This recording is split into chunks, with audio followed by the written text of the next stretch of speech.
So yun mga boss, good morning sa lahat. So topic natin ngayon mga boss regarding dun sa ating kitchen countertop.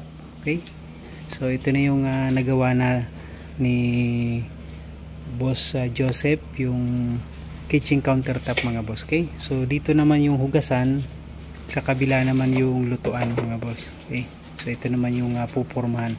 Napormahan na yung para dun sa lababo. So isasabay na dito pagbuhos para isang buhusan lang. So ginawa dito mga boss, bali 2 inches yung pinakang concrete covering niya mga boss. Okay, so bali hindi na naglagay dito ng hollow block para makasave sa space. So bubuhusan na lang to ng buo, kaya mayroon siyang reinforcement bars. So ginamit dito mga boss na kabilya o RSB deform bar, yung pinakang maliit lang 9mm. Okay, 8mm, 9mm. Tapos yung height naman ito mga boss, yung pinakang flooring slab 2 inches din. Okay, so manipis lang.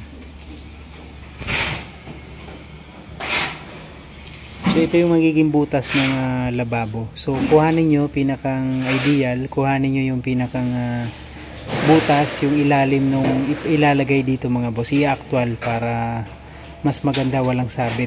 Okay, hindi na magtitik-tik. Tapos kailangan mga boss, meron siyang spacing dito paikot para meron siyang magandang concrete covering yung ating reinforcement bars.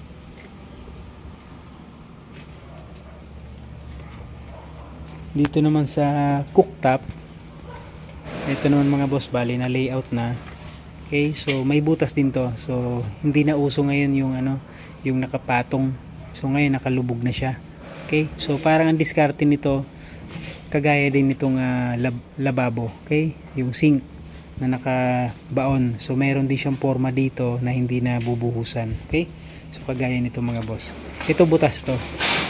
Ito lang yung merong slab. Okay, so ganun din dito mga boss. So kagandahan nung nabili ni client mga boss, meron na siyang layout. Okay, so meron na siyang layout. Ipapatong nyo na lang dito, kukuhanan nyo na lang ng skwala. Okay, ipapatong nyo na lang to.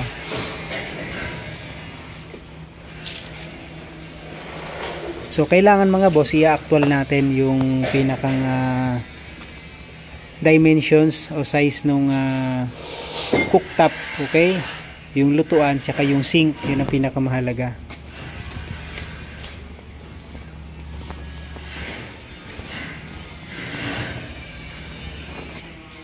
So ito yung lutuan, yung cooktop na uso ngayon mga boss. Yung brand niya ay Hyundai.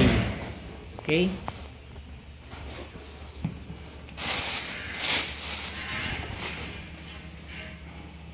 so ito yun mga boss, kailangan kuhanin natin yung pinakang ilalim nito. So dahil meron na siyang pattern, so yun na yung susundan natin. Okay, tapos yung sink naman, ito yun mga boss. So kailangan yung sink, ito yung mga boss, yung butas. Kailangan kuhanin ninyo yung pinakang lapad nito tsaka yung haba. Okay, yung sa ibabaw, huwag sa ilalim kasi tapered siya. Okay,